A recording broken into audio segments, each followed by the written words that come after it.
have long-earned reputation as safe community hubs. But data obtained by CBC News reveals a rise in violent incidents in many of them. Anya Zolojowski shows us what staff have to deal with and the calls for change. A man waves a knife. Police move in. Video captured in a Toronto public library. Hostile incidents are happening in Canada's libraries more often than you might think. Surprising perhaps for some, but par for the course for many. I've seen books thrown at staff. I've had to call police for people bringing knives, fighting among each other.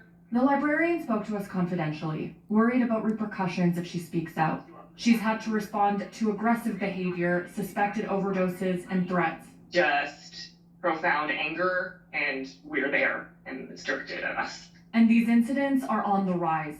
CBC News obtained data from a number of public library systems across the country. Between 2022 and 2023, Winnipeg saw a 21% increase in the number of incidents.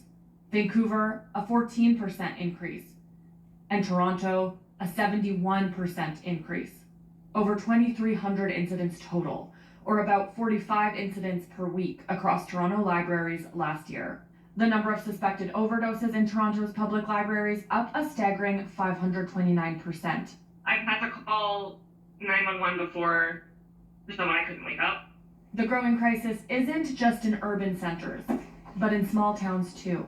In Amherst, Nova Scotia, we've probably called the police more in the last 2 years than we have in the previous 5. U of T professor Siobhan Stevenson has researched this trend.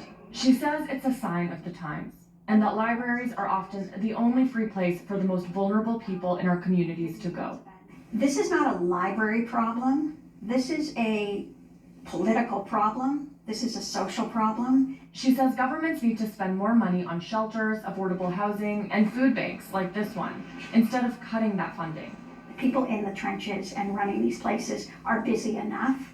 It's time that people at other levels of public service started talking about it. We're passionate about it. We want to protect people, and then there's a lot of stuff that we didn't expect to be in our scope. You want to help people, and they're setting us up to fail. Anya Zolojowski, CBC News, Toronto. In the fight